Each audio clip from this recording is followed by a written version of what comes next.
So when I open it in Chrome, it's giving me something, but it's probably because I'm logged into the SpaceTime account. All right. Yeah, I'm still getting nothing. Okay, we go there.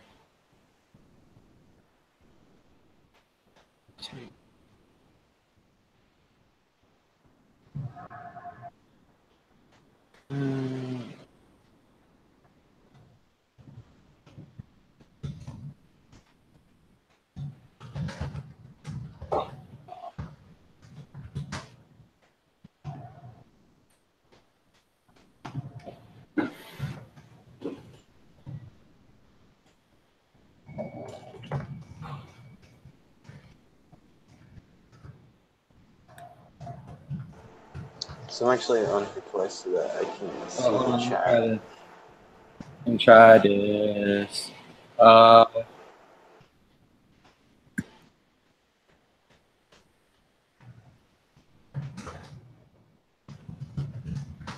Okay, fixed. Try this. Fixed.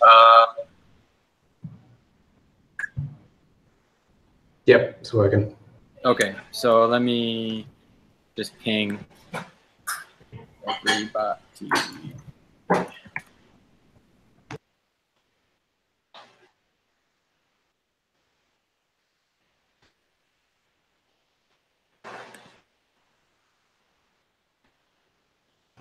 It seems to just be showing me though.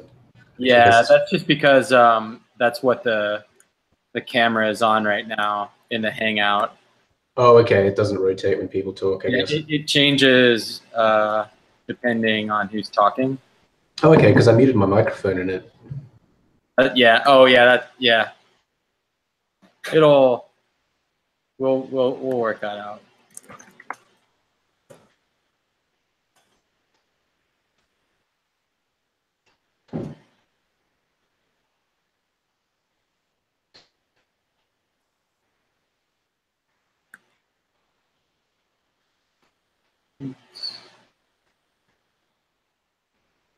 Matt has been chatting with one of the Big Bang supporters who's in Switzerland.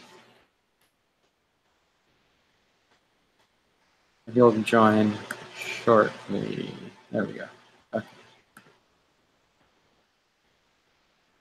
Another one.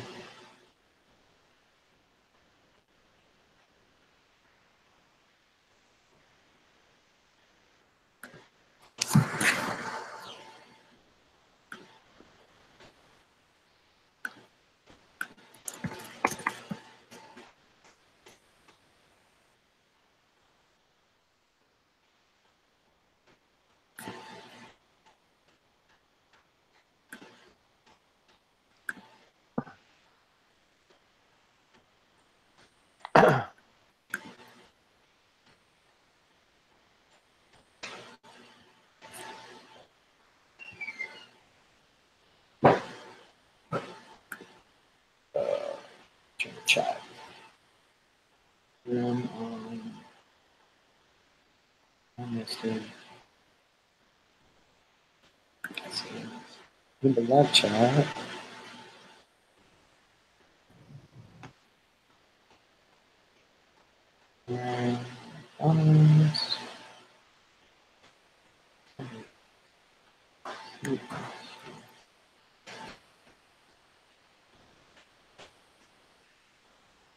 There we go.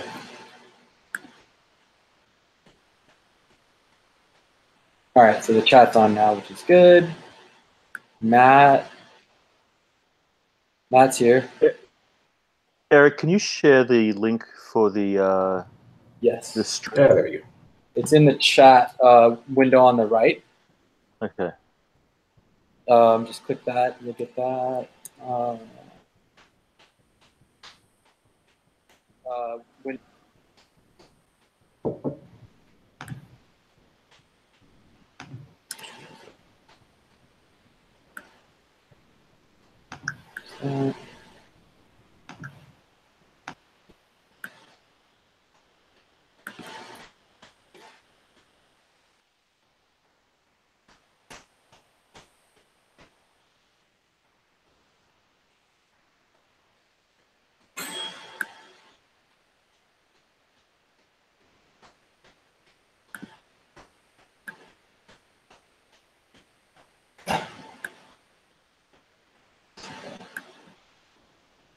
We're live, everybody. We're just hanging out, waiting a little bit longer. Let more people filter in.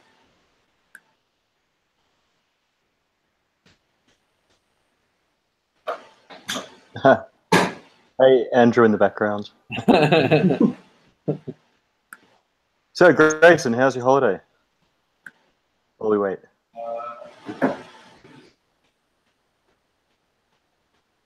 You're muted, I think. Okay, there we go.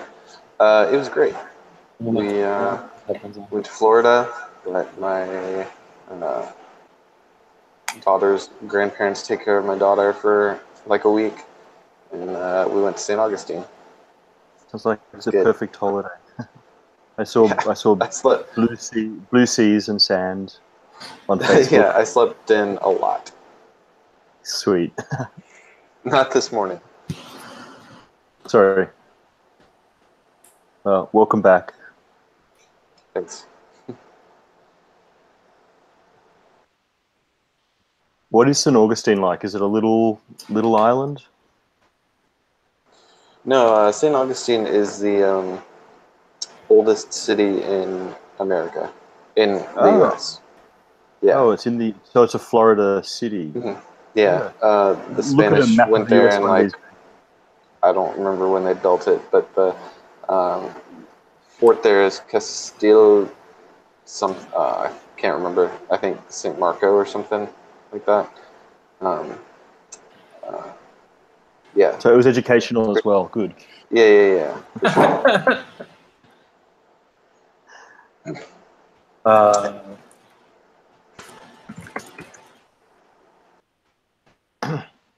I was in Somebody- San Juan.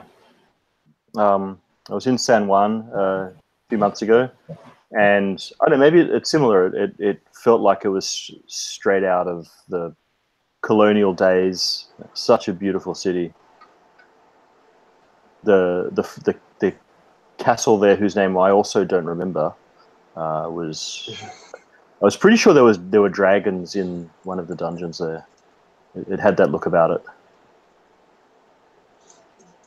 Yeah. We went to. It's Castillo de San Marcos is what it is, but we went to the jail that was in the Castile, and it is the most dungeon-like thing I've ever seen for sure. Like a dungeon that you think of in like a fantasy movie. That's what this was.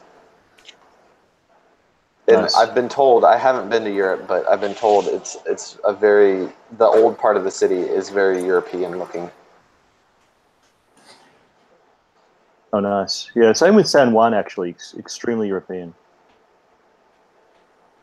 Also, the town has a lot built up by this dude named Flagler, which is basically, he and Rockefeller made the company. What was their first company that they had to split up into Exxon and General Oil? Was that it? Yeah, a super rich dude helped build up St. Augustine.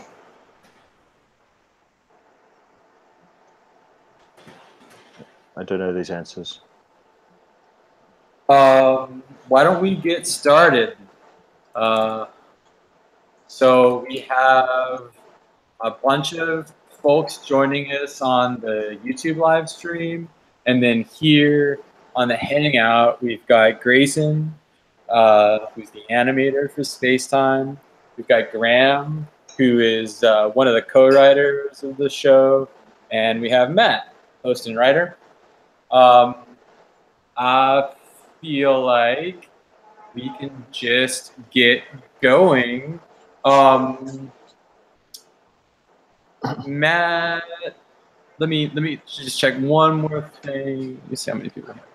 I think we also lost Graham for the time being. He's Oh, going to try really? and rejoin. He says he's going to rejoin, Okay. but you know. Okay. So why don't we go ahead and get started? Thanks to everybody for supporting the show on Patreon. The support is what keeps PBS believing in this show, because as their budgets fluctuate, go up and down, the Patreon support is what makes them keep doing it. And so even though it's so successful with numbers and views, PBS is always attentive to sustainability. And so we're just so grateful that we have so much support. So thank you from the bottom of our hearts. Matt, is there anything that you want to say to kick it off, or do you want me to just start calling out questions? I mean, I want to thank everyone too. Thanks. It's really a huge deal. You wouldn't think that it took a bunch of money to make an extremely detailed animated show every week, but it kind of does. And yeah, this is why we can be confident that we'll be able to set up these grand arcs of episodes moving into the future. You know, like that I can actually be confident that we'll get to the holographic principle, for example, because it's going to take months and maybe longer to do some of the stuff that we've done in the past, but without the stability of that really Patreon helps us with. Yeah, that would be tough. It would be tough to look so far ahead. You guys wouldn't believe the kind of long-term planning Matt does. Like he's thinking like 40 episodes out. And he's like, oh, I want to do this series of 6 episodes, but before I do that, I've got to do these 12 episodes. And we're like, wow, that's some long-term thinking, and that's awesome. That's what makes the show great. It's just crazy. Anyway. So let's start with there's a big general question to kind of kick us off from Clay Upton, who says, aside from dark matter and dark energy, what are the big questions in cosmology? And this is, I think, just like what are the big, most pressing mysteries right now in 2018? Okay, so I'm going to say that the really big one now is something you would think would be simple, but it's not. It's Hubble's constant.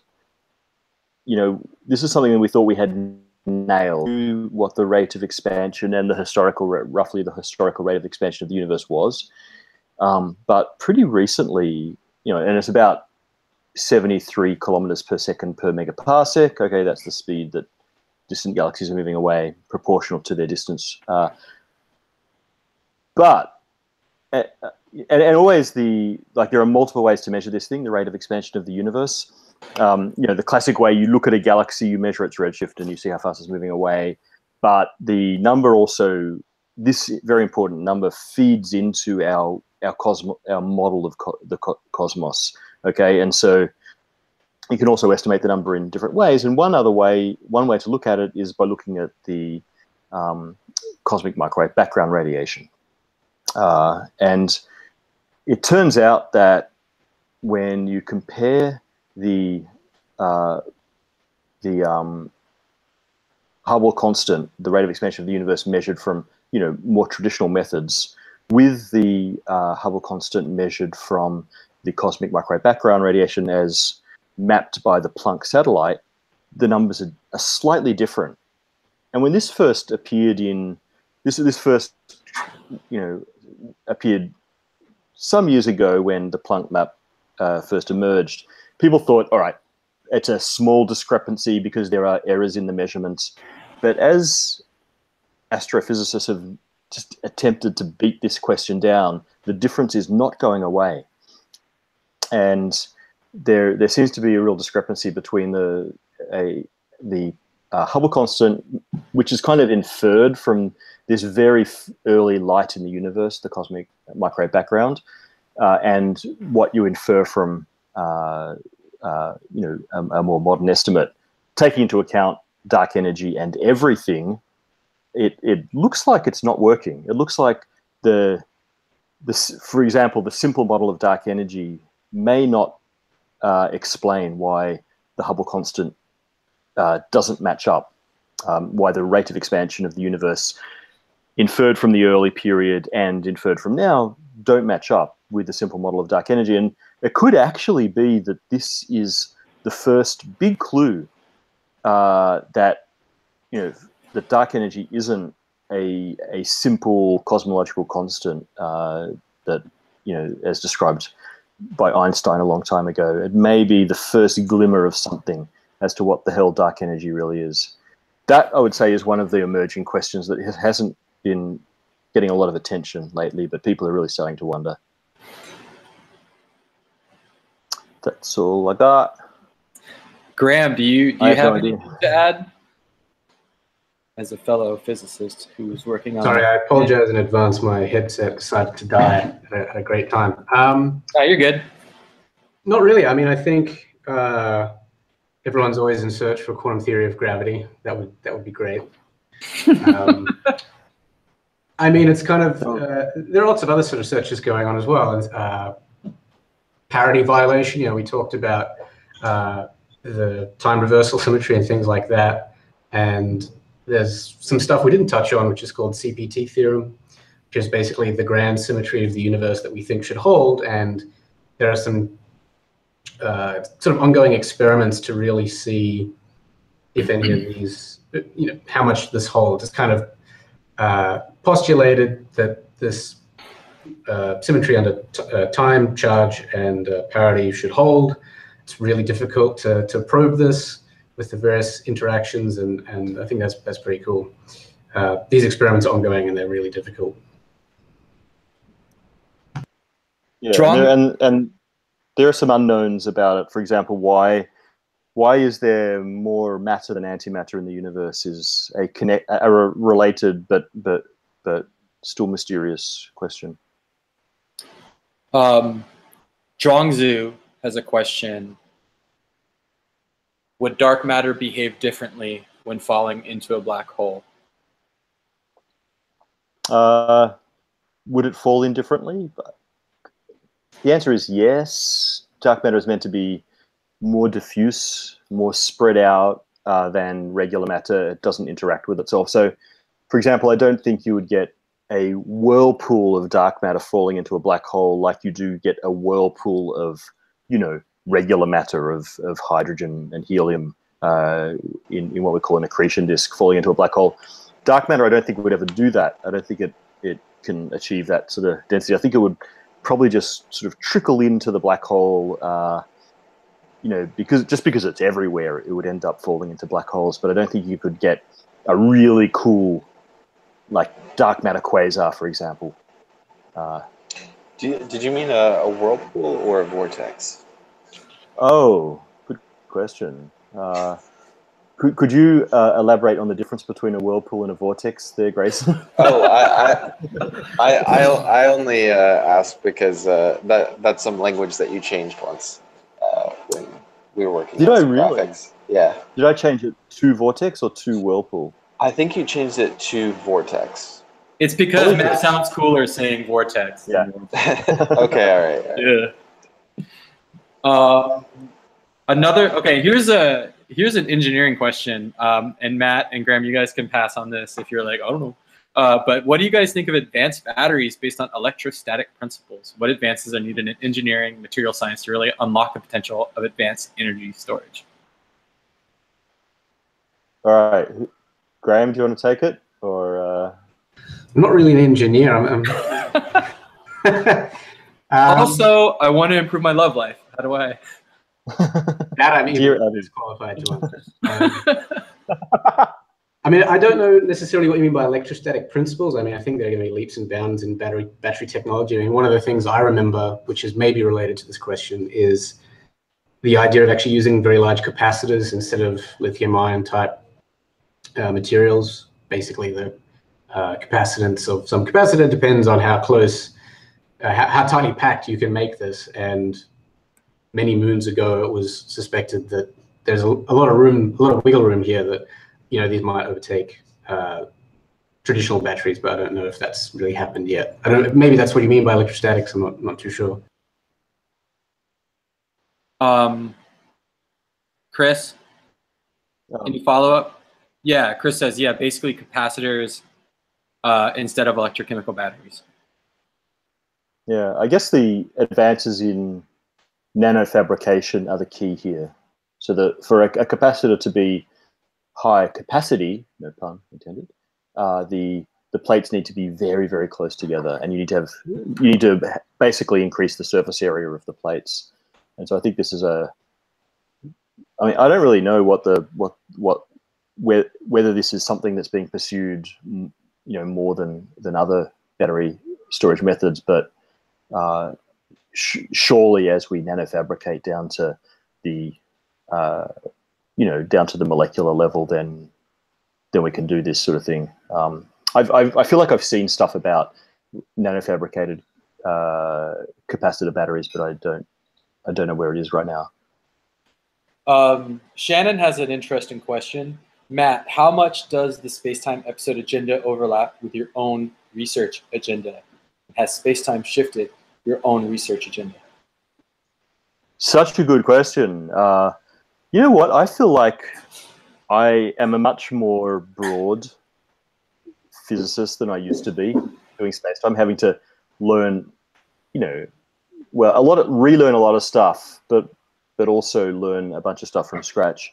So I think that helps me think more broadly in my old research fields, which is like quasars, gravitational lensing stuff. But since doing SpaceTime, I've also got involved in some projects that were previously way outside my area.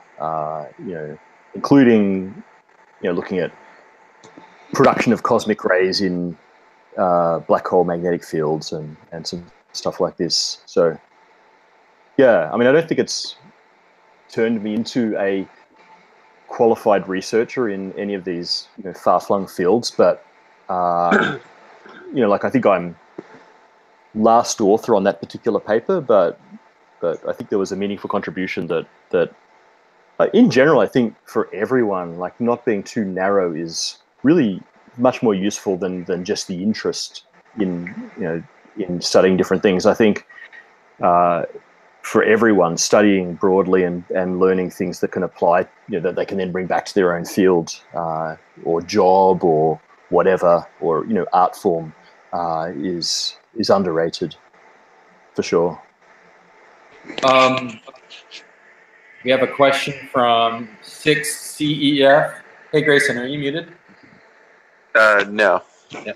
That's where the echo comes from. Oh, okay. Yeah. Sorry. I really quick, I want to add in something about the last question. For sure. I'll mute. So I know that Matt's research has definitely colored the graphics of SpaceTime as well. Like, he's definitely had me alter some graphics to more closely resemble models that he prefers, specifically with quasars. Because I can. Yeah.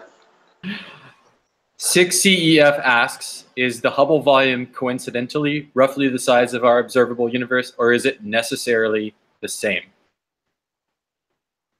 Cool. It's not coincidentally. I mean, the Hubble volume is kind of an arbitrary designation. It's so I mean, these are two different things. It's I mean, the Hubble volume is just the distance that, I mean, the sphere defined by the distance that light would travel over the age of the universe. And that's not quite the same as the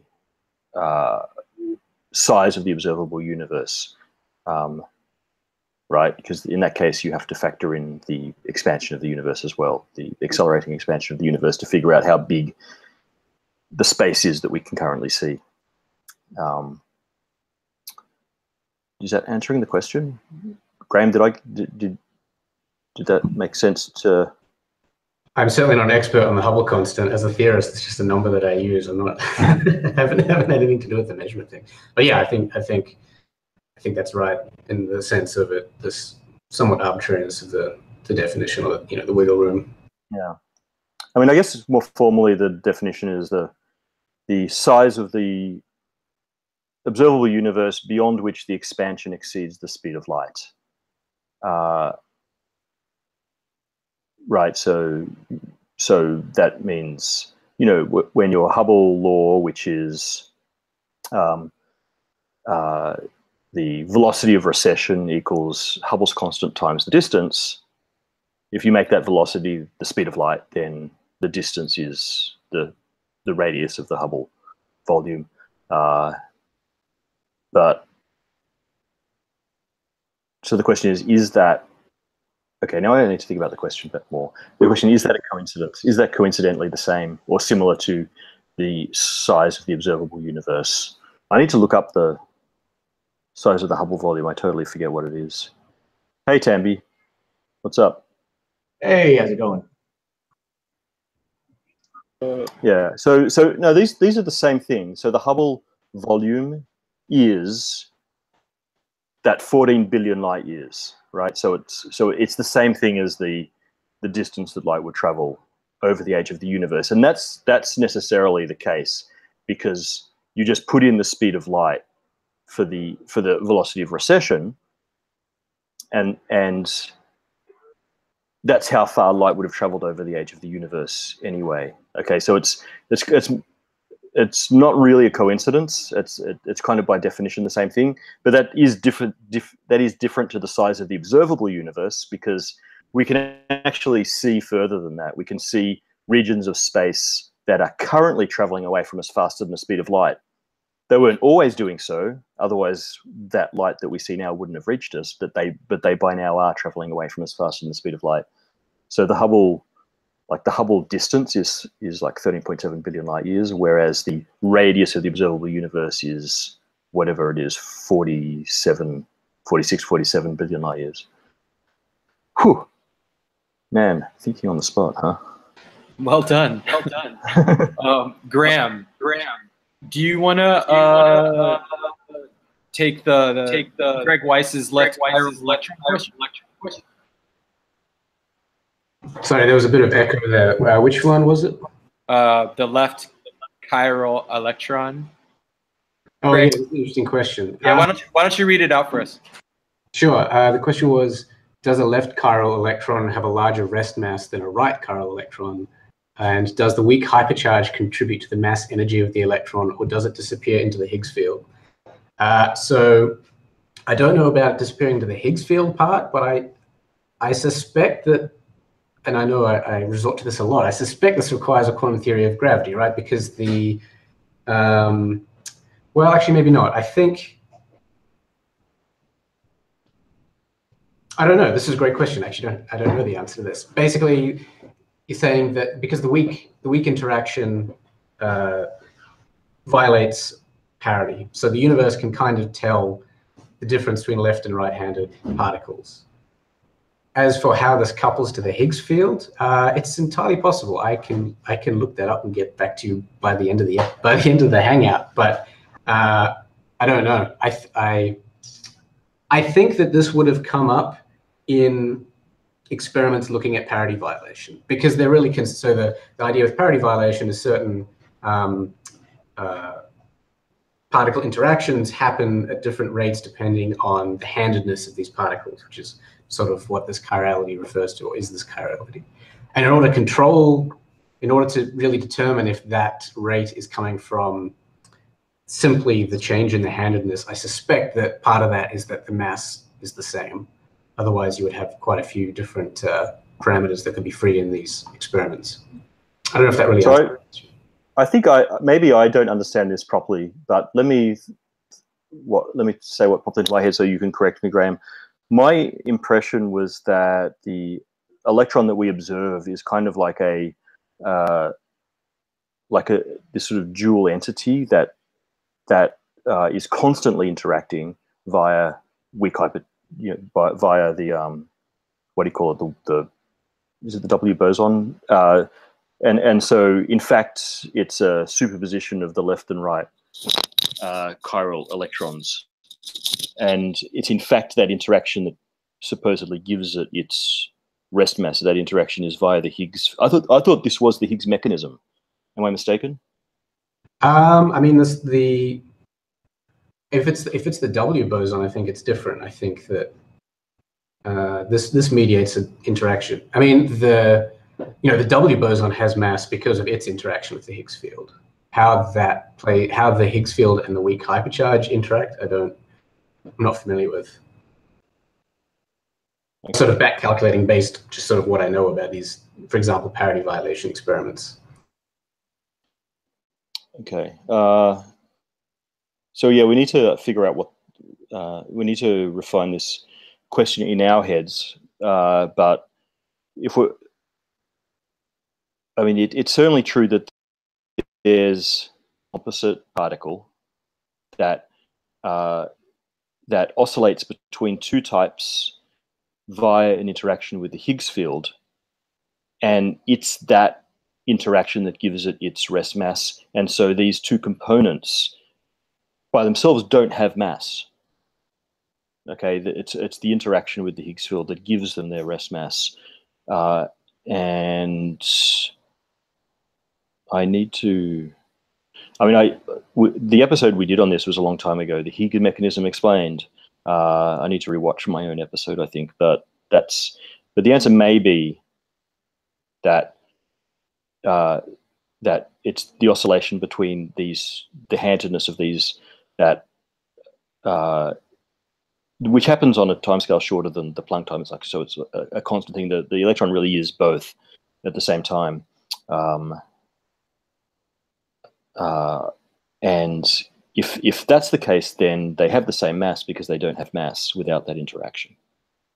But damn, I need to not say any more before reviewing this stuff. Yeah, I might take the fifth on the remainder of that as well. Winner. Winner. Feel free to shoot us an email, and we'll know the answer by the time you do. Yeah, it's a great question, though. Dustin Edgman asks, what interpretation of quantum mechanics does everyone feel is most probable to explain our reality? The Copenhagen interpretation always seemed off to me with arbitrary collapsing waves. And then Clay Upton tags on, Greg Weiss tags on, I prefer Rovelli's relational interpretation. So throwing that out to both you guys. So Graham, you spend more time with quantum theorists. I'm sure you can better answer the question, what do most people think?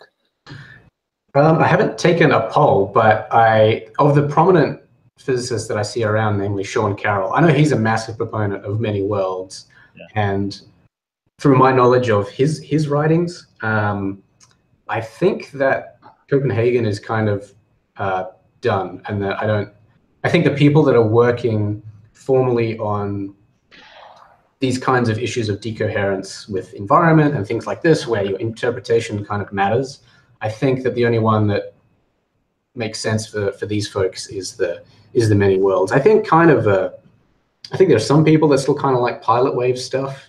I don't really know, but I think for the most part, we use Copenhagen in a kind of shut up and calculate way, where we just say, oh, wave function collapse happens, and this gives me the right answer. As for a deeper understanding, I think, as you say, you're sort of forced to move on from Copenhagen to something like many worlds, which I think I prefer in some sense, because yeah, you don't have this kind of craziness with the wave function collapse. Although, worlds is not a great way to talk about it, and so I think that maybe that's a barrier of entry for people to understand that. Yeah, I don't know, Matt. What do you think, Matt? I tend to think that the idea of decoherence versus collapse is, it's almost certainly more right. And something like many worlds, I just think it's more parsimonious. There's no reason to eliminate the worlds that don't arise in a conscious observer, or rather that don't arise in our conscious experience, right? So collapse requires you to snip off all of the worlds and have them fade away, like quite actively, leaving only the particular realization that we experience. And there's no reason to do that. There's no, we have no way to interact with those other realizations, and so there's no reason to say that that they go away. I think it's probably jumping the gun to imagine that the universe is constantly splitting and forming, you know, ultimately approaching infinite versions of itself with all possible realizations. I think that's an interpretation of this idea, and I don't think I don't feel comfortable just settling on that interpretation. I think that's you know, it's extravagant to say the least, but at the very least, eliminating wave function collapse seems cleaner. Yeah, I need to look at Ravelli's relational. I've encountered it before, but I forget what it says. Do you recall, Graham? I'm not really familiar with that one, actually. I just Well, I remember I just finished his new book, for what it's worth. Ravelli's new book. The Order of Time, I think it's called. Yeah. I did the How was audio. that? It was pretty good. It was narrated by Benedict Cumberbatch, so Whoa. very pleasant. Oh, you listened to it? Yeah. Oh, that's badass. I had a long drive to Atlanta a couple days ago, so. Did he do his Smaug the Dragon voice for that? I don't That know. would have been cool. Yeah, I didn't see that movie, but either way, it's awesome. Good move. Having him Good tell move, me all these mystical things about time. Yeah. Quantum mechanics is a theory about the physical description of physical systems relative to other systems, and this is a complete description of the world. I'm just reading a Wikipedia quote from that book. I don't know how that distinguishes it from any other interpretation, but I loved 7 Brief Lessons on Physics as like a very like non-physicist who's fascinated by it. For anybody out there who's kind of as dumb as I am, like that book is fantastic. I listened to that one, and then his next one after that, Reality is Not What It Seems. Journey to Quantum Gravity. Yep, also. That one was more challenging, but it was still good. Yep. Last question. The last question, and I lost. Shit, I lost. There, here it is. The last question from Stevie himself: can life eventually stop entropy, or does us building things contribute to it? And then Greg Weiss tags on: life makes entropy happen faster. So throwing that out to the group. I agree with Greg. Yeah, I mean, we've never seen any example or evidence that life even helps even a little bit. We can reverse or stop entropy locally. So you can define the entropy of a local system, like, for example, the biosphere of the Earth or your air-conditioned apartment. And there you can definitely, if you were to just measure the entropy in that space, it can go up and down. But the second law of thermodynamics applies globally. Okay, it applies to systems that don't have energy going in or out, and so yeah. So the answer is ultimately the universe is, what's the word? Screwed. But yeah, I mean the fact is there's so much available energy in the universe for life to put to use and we don't need the whole universe to not go up in entropy. Chaos can reign as long as it's outside our own homes. I guess that's how I feel about it. Eventually stopping it depends if you have a spatially infinite universe and access to all of it. So yeah, oh yeah, you can't do it forever, but even a finite time of countless trillions of years, that's pretty good. Well, we got to wrap up. Tammy, do you have just anyone? I don't know if anyone mentioned it yet. Anyone going to the World Science Festival events? People in New York City. I intend to, but I haven't made plans yet. What are you going to? The one tonight, and then the one on Friday. I have tickets for. What's tonight? Tonight is Darkness Visible, Shedding New Light on Black Holes. Brian Greene and 4 other physicists. And then Friday is The Matter of Antimatter. And that's Brian Greene and a few other physicists, including Neil Turok. Where's that happening? The Friday one is at the Gerald Lynch Theater. I'm not an NYU guy, but I think that's uptown. And then the one tonight is I guess near the main campus, the Skirball Center. Oh, nice. What's the name of the event again for all the people on the chat? The one tonight is called Darkness Visible. It's about shedding new light on black holes. And then the one Friday, at least the one I'm going to, is about antimatter. And this is a National Science Festival? The World Science Festival. World Science Festival. The Brian Greene production. Nice. Yeah. All the talks or whatever end up on YouTube anyway, but you know, it's kind of nice to better see live. Yep. Thank you everybody for joining. Everybody on the YouTube chat, we're super grateful for your awesome questions. Professor Mayfield, thank you for the very kind compliment. 6CEF, I'm sorry we couldn't get to more of your questions. 6CEF was just dropping mad question bombs all the way through. We couldn't get to all of them, but thank you so much. Everybody, we really appreciate you joining, and we really, really appreciate your support. Honestly, without it, the show wouldn't be able to keep going, and we're so grateful. And so yeah, we're gonna do this every 2 months like clockwork. So you'll hear from me in July. We'll do this again. Matt, Graham, any final words? Yeah, first of all, thank you for your patience in the little break we're taking. It's going to be worth it. It's all in service of these grand arcs that we're writing like crazy, and you know, just making sure that they're the best possible quality by giving ourselves a tiny bit of breathing space. But you know, it's sunny outside, so let's you know, out and come back in now exactly 2 weeks for the next episode, which will be, what is our next episode? I think we filmed it.